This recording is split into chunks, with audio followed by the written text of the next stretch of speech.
Good morning, guys. So next topic we are going to discuss is the process of dialysis and artificial kidney.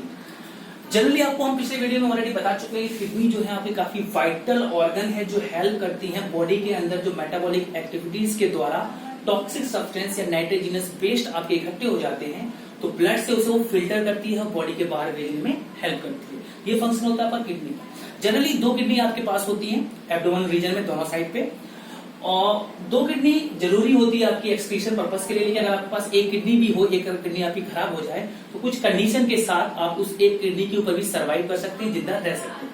पर अगर किसी वजह से somehow किसी accidental की वजह से, किसी बीमारी की वजह से, किसी इंजरी की वजह से आपकी किडनी खराब हो जाती है, ठीक है, खराब हो जाती हैं, तो इससे क्या होगा, आपकी बॉडी के अंदर टॉक्सिक सब्सटेंस आपके इकट्ठे होने लगेंगे और आप वो टॉक्सिक सब्सटेंस आपके बॉडी के बाहर नहीं जा सकते।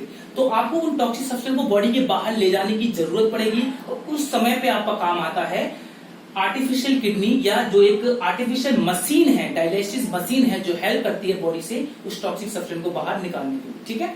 तो परमानेंट इलाज आपका किडनी फेलियर का तो है किडनी ट्रांसप्लांट, या तो आप किडनी ट्रांसप्लांट करा दीजिए। पर जब तक आपको एक स्पेसिफिक डोनर नहीं मिलता जो आपको किडनी दे सके, उस दौरान पेशेंट के अंदर से टॉक्सिक सब्सटेंस को बाहर निकालने के लिए उसे हम डायलिसिस मशीन के ऊपर रखते हैं जिसे हम आर्टिफिशियल किडनी कहते हैं, ठीक है। तो डायलिसिस क्या हो गया?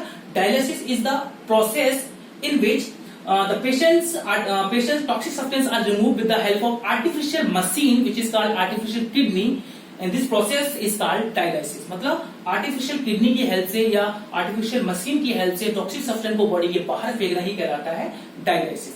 इसमें क्या होता है, एक आपका पूरा एक डायलिसिस टैंक होता है, डायलिसिस पूरा एक स्क्वायर टाइप का आपको ये टैंक दिख रहा है। इसके अंदर मल्टीपल बहुत सारे आपके ट्यूब्स दिख रहे हैं, यू शेप के आपके बहुत सारे ट्यूब्स हैं। ये जो ट्यूब्स हैं ये आपके मिलके बनते हैं सेलुलोज से। किससे मिलके बनते हैं? सेलुलोज। और एक चीज आपको यहाँ पे बता दें, सेलुलोज क्या होता है? सेमी परमेबल मटेरियल है, सेमी परमेबल मेम्ब्रेन है या मटेरियल है जो अलाउ करता है कुछ सिलेक्टिव चीजों को बाहर से अंदर या अंदर से बाहर पास होने के लिए, ठीक है। तो ये क्या करता है? सेलुलोज से मिलकर आपकी ट्यूब्स बनती है जो कुछ सिलेक्टिव चीजों को अंदर इस टैंक के अंदर डाल देंगी प्रोसेस, डिफ्यूजन प्रोसेस के थ्रू।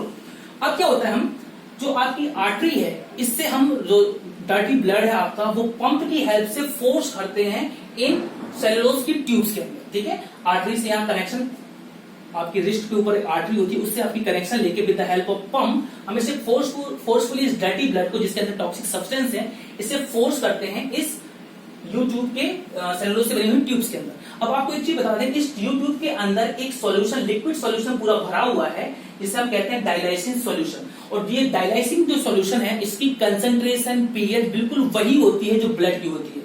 मतलब जो ब्लड के अंदर सारी की सारी चीजें होंगी वो भी इस सॉल्यूशन के अंदर होंगी, उसी मात्रा में, उसी कंसंट्रेशन में और उसी पीएच में होंगी। बस दोनों में अंतर क्या होगा?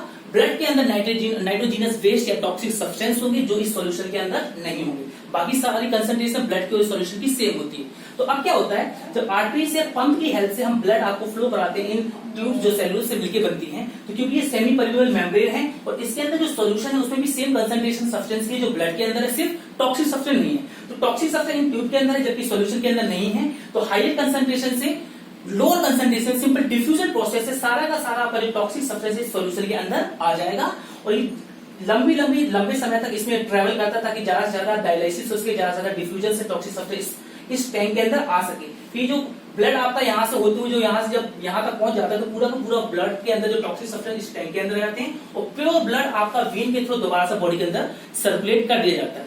अब क्योंकि सारा का सारा टॉक्सिक सब्सटेंस इसके अंदर आ गए हैं डायलिसिस सॉल्यूशन के अंदर, तो ये सॉल्यूशन आपका कंसंट्रेशन डिफरेंट हो गई, तो ये सारे के सॉल्यूशन को हम यहाँ से आउटलेट के थ्रू बदल देते हैं और नया सॉल्यूशन इस इनलेट के थ्रू डाल देते हैं ताकि दोबारा से डायलिसिस हो सके। जनरली डायलिसिस प्रोसेस आपका थोड़ा महंगा होता है और तकरीबन जिस पर्सन को किडनी जिसकी फेल होती है, जनरली काम नहीं करती सही तरीके से, उससे 2 या 3 दिन में एक बार डायलिसिस प्रोसेस कराना जरूरी है, ठीक है। तो ये प्रॉपर एक सिंपल सा प्रोसीजर होता है डायलिसिस का जो ह्यूमन बींग्स में होता है जब उनकी किडनी जनरली खराब हो जाती है, ठीक है। तो ये आपका टॉपिक यहाँ पे खत्म है, ठीक है। Thank you.